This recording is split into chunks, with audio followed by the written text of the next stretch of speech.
अस्सलाम वालेकुम, मैं हूं मरियम नवाज। आज तारीख है 22 अक्टूबर 2024। जिस लम्हे में आपसे बात कर रही हूँ, इस वक्त मेरे अकब में नजर आती है इस इमारत के नए सरबराह का इंतखाब किया जा रहा है पार्लियामान की बिल्डिंग में।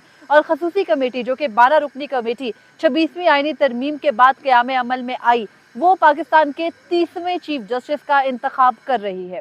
लेकिन जिस 26वीं आईनी तरमीम को पार्लियामान ने गुज़िश्ता रोज़ पास किया, उस आईनी तरमीम के अंदर बहुत सी खामियां हैं, बहुत सी गलतियां हैं, जिनको आप ये कह सकते हैं कि या तो वो गलतियां जानबूझकर इसलिए छोड़ी गई हैं कि 27वीं आईनी तरमीम की कोई बुनियाद रखी जा सके, या फिर उन गलतियों को जल्दबाजी में छोड़ा गया है। उन गलतियों से मुतालिक मैं आपके सामने तफसीलात रखती हूँ कि आईने पाकिस्तान जो कि अब 26वीं आईनी तरमीम के बाद बदल चुका है, उसमें क्या क्या गलतियां हैं। और ये गलतियां वैसे तो ये जाहिर करती हैं कि शायद ये जल्दबाजी में की गई कानून साजी की वजह से है कि जब आप लोगों को पकड़ पकड़ के अगवा करके आईनी तरमीम के लिए लेकर आ रहे थे, किसी की फैमिली को हिरासा कर रहे थे, उस टाइम में शायद किसी का ध्यान ही नहीं गया कि आईनी तरमीम के जरिए मुस्तकबिल का जो बहरान है वो किस तरह से काबू पाएगा। एक बहुत बड़ा मसला इस आईनी तरमीम से ये भी है कि मेरे पीछे नजर आने वाली इस इमारत का सरबराह अब कोई भी हो, इस इमारत में जो काम होता है यानी मुकदमात की समात, वो कैसे गैर फाल हो सकती है इन गलतियों से जो दानिस्ता या गैर दानिस्ता तौर पर कानून साजों की जानिब से छोड़ी गई हैं इस आईनी तरमीम के अंदर। हम सबको मालूम है आईनी तरमीम किस तरह हुई, उस बहस में नहीं जाना चाहती कि ये कितने मुतनाज़े और कितने गैर आईनी तरीके से हुई, लेकिन जिस भी तरह से हुई, अब 26वीं आईनी तरमीम के बाद आईने पाकिस्तान का हिस्सा हैं वो तमाम नकात जिससे सुप्रीम कोर्ट और हाई कोर्ट की पूरी साख्त और हियत तब्दील की गई है।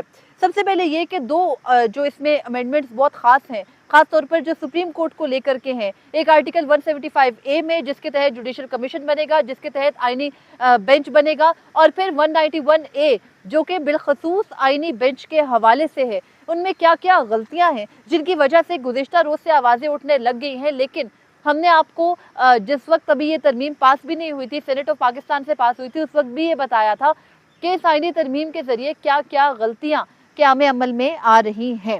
अब जो जुडिशल कमीशन ऑफ पाकिस्तान बनाया गया है आर्टिकल 175A के तहत, उस जुडिशल कमीशन ऑफ पाकिस्तान के अंदर जो अरकान हैं, उन अरकान में चीफ जस्टिस है, सुप्रीम कोर्ट के 3 सीनियर जज है और सीनियर मोस्ट जज है आईनी बेंच का।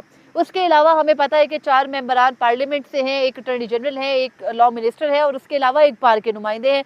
13 रुकनी इस जो पार्लियामानी कमेटी है, जिसमें एक मेंबर स्पीकर का नॉमिनेटेड भी होगा, उस पार्लियामानी कमेटी के अंदर उसकी हियत कुछ इस तरह से है कि जो उसमें सीनियर मोस्ट जज होना है आईनी बेंच का, वो सीनियर मोस्ट जज का तयन कैसे होगा, और क्या वो आईनी बेंच का सीनियर मोस्ट जज बैठकर अपने कॉज के लिए बेंच बनाएगा, और पहली दफ़ा जब जुडिशल कमीशन का इजलास बुलाया जाएगा तो वो जो सीनियर मोस्ट जज है उसका तयन कैसे होगा। यानी अभी तो आईनी बेंच नहीं बना, तो आईनी बेंच के बनने से पहले सीनियर मोस्ट जज कौन होगा, इसका तयन कौन करेगा। इससे मुतालिक 26वीं आईनी तरमीम खामोश है। फिर उसके बाद जो ये बात की गई है कि अगर सीनियर मोस्ट जज ही जो होगा वो कॉन्स्टिट्यूशनल बेंचेस का वो चीफ जस्टिस पाकिस्तान हुए तो उसके बाद के जज को लिया जाएगा। तो भाई अगर चीफ जस्टिस ऑफ पाकिस्तान ने सीनियर मोस्ट जज होना है तो उसके बाद जो प्रिजाइडिंग जज होगा, क्या chief justice of Pakistan judicial commission के सरबराह के तौर पर अपनी सरबराही में वो तमाम तर चीज़ें बना रहे होंगे। फिर एक और बहुत बड़ी चीज़, जो एक और गलती इसके अंदर है, वो ये है कि जहाँ तक ये सारी चीज़ें एक्सप्लेन हो रही है ना कि एक स्पेशल कमेटी जैसे कि खसूसी कमेटी इस वक्त पार्लियामेंट में अगले चीफ जस्टिस का इंतखाब कर रही है, तो उस खसूसी कमेटी के हवाले से ये है कि पहले वो खसूसी कमेटी ये देखेगी कि 3 जो सीनियर मोस्ट जजेस हैं, और आई एम सॉरी अगर आपको मेरे पीछे ये आवाज़ तंग करी हो, ये इस वक्त सुप्रीम कोर्ट का जो मोनूमेंट बनाया जा रहा है ना इंसानी हकूक़ का, उस पर बहुत तेज़ी से काम जारी है। 3 दिन रह गए अगले चीफ जस्टिस की तैनाती में, तो उसकी वजह से शायद आपको आवाज़ में डिस्टर्बेंस हो, but I am making sure कि आपको बिल्कुल साफ आवाज़ आ रही हो। अब जो 3 रुकनी खसूसी कमेटी के हवाले से मैं आपको बता रही थी, coming back to my topic, 3 रुकनी जो जजेस पैनल है जिसमें से खसूसी कमेटी ने अगला चीफ जस्टिस चुनना है, उसमें से ये कहा गया है कि अगर तीसरे नंबर के जज को या उसमें से कोई जज मना करेगा, रिफ्यूज़ करेगा, तो उसके बाद दोबारा से उसी कमेटी के अंदर से ये प्रोवाइजोज हैं, यानी पहला पैराग्राफ, फिर दूसरा पैराग्राफ, फिर तीसरा पैराग्राफ। तो पहले में ये है कि 3 सीनियर मोस्ट 3 में से एक को चीफ जस्टिस चुना जाएगा। अगर वो चीफ जस्टिस मना कर देता है चीफ जस्टिस का ओहदा लेने से, तो फिर उसके बाद दोबारा उन्हीं 3 में से एक नए चीफ जस्टिस का इंतखाब किया जाएगा। यानी जिनको पहले कमेटी रिफ्यूज़ कर चुकी, मना कर चुकी बनाने से, कॉम्पिटेंस हो, चाहे सियासी वजूहात हो, अब तो सुप्रीम कोर्ट में तैनातियाँ सियासी बुनियादों पर ही होंगी, तो वो सियासी वजूहात हों या जो है वो टेक्निकल रीजंस हों, उनके बाद अगर आपने किसी शख्स को चीफ जस्टिस नहीं बनाया, फॉर एग्जांपल अभी की मिसाल ले लेते हैं, गो के जस्टिस मंसूर अली शाह ने चीफ जस्टिस बनना है, लेकिन बार बार ये कहा गया कि जस्टिस याया अफरीदी भी बन सकते हैं और वो रिफ्यूज़ भी कर सकते हैं।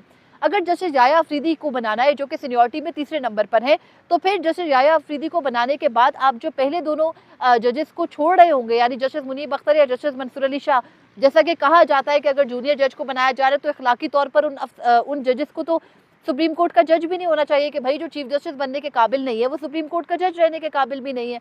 तो अगर आप ये कर रहे हैं और अगर जस्टिस याया अफरीदी रिफ्यूज़ कर देते हैं, तो उसके बाद आप वापस उन 2 जजेस पर कैसे जाएंगे?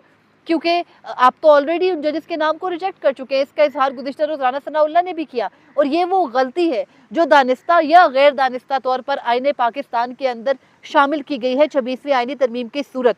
उसके बाद अगर वो तीनों रिफ्यूज़ कर देते हैं तो फिर आप चौथे जज पर जाएंगे जो जस्टिस अमीनुद्दीन खान है।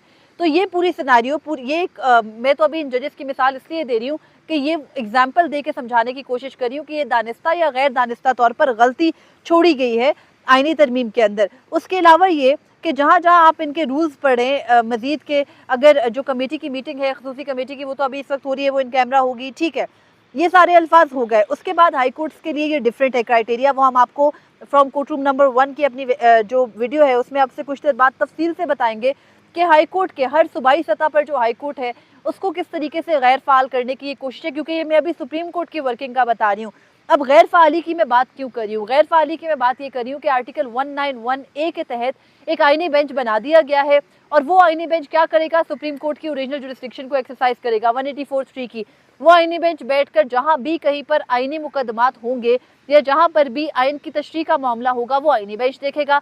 अब अगर आईनी बेंच ने बैठकर आइन की तशरीह के मामले को देखना है, चाहे वो आर्टिकल 191 आर्टिकल 199 के तहत रिट जुरिस्डिक्शन में हाई कोर्ट में मामला जाए, उसके खिलाफ अपील सुप्रीम कोर्ट में 185 में आएगी, या फिर सदारती रेफरेंस होगा अंडर आर्टिकल 186, तो ये तीनों जुरिस्डिक्शन अब आईनी बेंच में चली गई हैं। आईनी बेंच ज़रूरी नहीं है कि वो चीफ जस्टिस ही हो। आईनी बेंच का जो कयाम है वो जुडिशल कमीशन ने करना है। वो जुडिशल कमीशन जिसके अंदर आईनी बेंच का सीनियर तरीन जज भी होना है, जो पहली दफ़ा में कौन होगा किसी को पता नहीं है, क्योंकि अभी तो कोई आईनी बेंच नहीं है। तो पहली दफ़ा मेंबरान पूरे कैसे होंगे, ये सवाल है। दूसरी बात ये कि अगर जो आईनी बेंच का सरबराह है वो जो आईनी बेंच के जो सरबराह है, जो 3 जजेस सीनियर मोस्ट होंगे, वो बैठकर आईनी बेंच के प्रैक्टिस एंड प्रोसीजर को बनाएंगे। तो ऐसे आपने प्रैक्टिस एंड प्रोसीजर का वो कानून जिसको चीफ जस्टिस काजी फरीद ईसा अपनी शफाफियत के निफाज के तौर पर देखते हैं, और यकीनी तौर पर वो अपने फुल कोर्ट में जो जुम्मे को उनका अलविदाई फुल कोर्ट होना है उसमें अपनी अचीवमेंट के तौर पर भी देखेंगे, तो वो तो अब रिडंडेंट हो गया, ख़त्म हो गया। तो अब जो आईनी बेंचेस की एक 3 सीनियर मोस्ट आईनी बेंच के सरबराह के बाद जो सीनियर मोस्ट जजेस होंगे, उन 3 ने बैठकर तमाम जो आईनी बेंचेस का प्रैक्टिस एंड प्रोसीजर और केस फिक्सेशन है वो देखना है।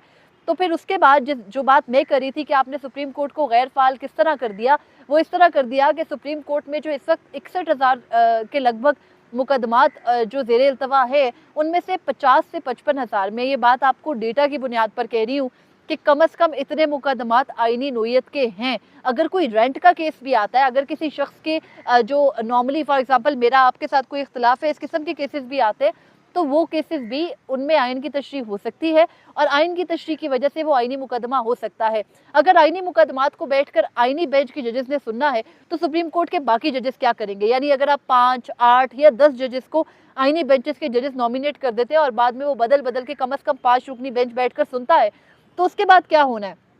इंट्रा कोर्ट अपील का क्या होगा? अगर आप 5 जजेस को इस वक्त नॉमिनेट करते हैं कम अज़ कम कि वो आईनी बेंच के हैं, अगर इंट्रा कोर्ट उनसे बड़े बेंच ने बैठकर सुननी है, तो फिर आपको तो ज़्यादा जज नॉमिनेट करने हैं। तो 5 से 8 जजेस हम कर लेते हैं ख्याल कि जुडिशल कमीशन बैठकर तय कर लेता है कि ये जजेस बैठकर आईनी बेंचेस की समाअत करेंगे।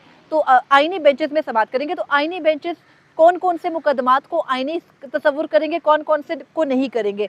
अब इस वक्त जो मुकदमात आईनी नहीं हो सकते उनमें फैमिली मैटर्स हैं, यानी डिवोर्स के केसेस हैं, बच्चों के कस्टडी के केसेस हैं। तो वो मुकदमात वो जजेस, यानी जैसे जस्टिस मुनीब अख्तर, जस्टिस आयशा मलिक वगैरह के बारे में ये शनीद है कि वो आईनी बेंचेस में नहीं होंगे। तो क्या कंफर्म है कि वो बैठ कर सिर्फ डिवोर्स के केसेस सुनेंगे? क्या कंफर्म है कि वो बैठ कर सिर्फ फैमिली की कस्टडी के केसेस सुनेंगे? बाकी तमाम मुकदमात का क्या होगा? वो जो जजेस जो बकिया बच जाएंगे इन मुकदमात के बाद, वो बैठ कर सुप्रीम कोर्ट में क्या करेंगे? डेली के इन फैमिली मैटर्स को सुनेंगे, प्रिएम्पशन के केसेस को सुनेंगे, जो ज़मीन हवालगी के मुकदमात है वो सुनेंगे, और उसके बाद क्या, उसके बाद वो घर चले जाएंगे। तो ये सवाल है कि जब आपके फौजदारी दीवानी मुकदमात में भी कभी कभी आइन की तशरीह शामिल होती है, तो फिर आइनी बेंचेस के ऊपर मुकदमात का बोझ ही उतना होगा। तो जिस वजह से आपने ये आइनी बेंचेस बनाए कि सुप्रीम कोर्ट पर मुकदमात का बोझ कम हो सके, आइनी मुकदमात को अलग किया जा सके, सियासी मुकदमात को अलग किया जा सके, तो वो लकीर कौन खींचेगा? वो लकीर तो आपके आईने पाकिस्तान में नहीं प्रोवाइडेड, ना ही आपने 26वीं आईनी तरमीम के अंदर ये लिखा। तो ये एक बहुत बड़ा खला है। फिर एक और बहुत बड़ा खला ये है कि जुडिशल कमीशन की मीटिंग कौन कॉल करता है? चीफ जस्टिस करते हैं, जो चेयरपर्सन होते हैं।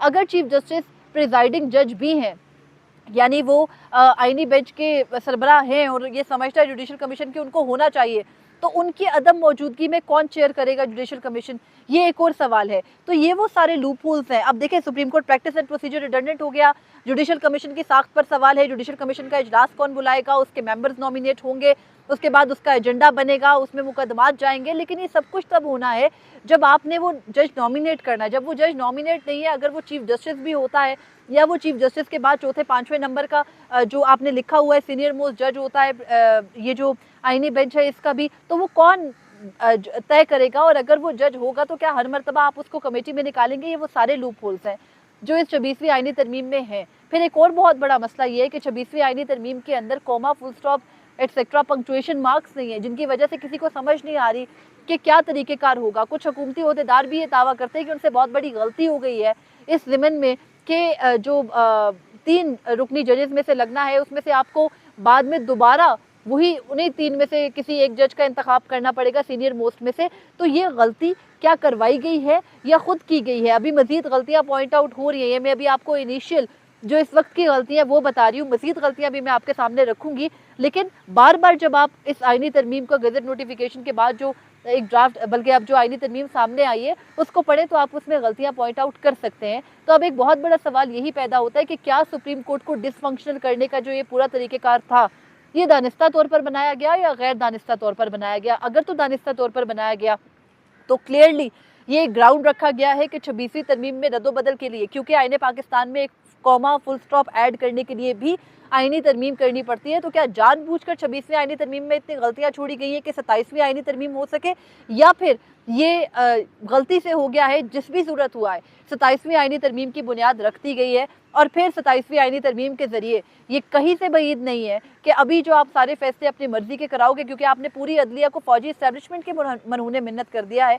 तो उसके बाद आप क्या करेंगे? आप मखसूस नशिस्तें हवाले कर दें, हुक्मरान इत्तेहाद के 2/3 अक्सरियत उनको पकड़ा दें और उसके बाद आप करते रहे 27वीं 28वीं आईनी तरमीम, फिर फौजी अदालतें भी बना दें, फिर अलहदा से कॉन्स्टिट्यूशनल कोर्ट भी बना दें। तो हम पहले दिन से ये कहते रहे, हमारा कंसिस्टेंट व्यू ही ये रहा कि भाई आपने पूरे निज़ाम अदल को सीधा करना है। सुप्रीम कोर्ट के अंदर आप जजेस के दरमियान डिवाइड बनाकर और वहाँ पर मंडी लगाकर जैसे आप पार्लियामेंट में लगाते हो, मसाइल का हल नहीं है और ना हो सकेगा, ना हुआ है, बल्कि एक नया खला पैदा हो गया। और आइंदा आने वाले दिनों में ये जो खला मैं कह रही हूँ इसके असरात हम देखेंगे और फिर उसके बाद हम उनको भी डिस्कस कर रहे होंगे। लेकिन इससे नुकसान मुल्क का हुआ है और फिर मुल्क के अंदर एक वाहिद जो एक अदलिया थी जिससे आवाम को उम्मीद होती थी, उस पर से भी अब उम्मीद उठ जाएगी, क्योंकि आपने मुकम्मल तौर पर गैर फाल करने की एक बुनियाद डाल दी है 26वीं आईनी तरमीम की सूरत।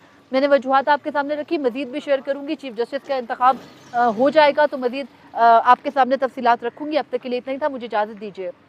अल्लाह हाफिज़।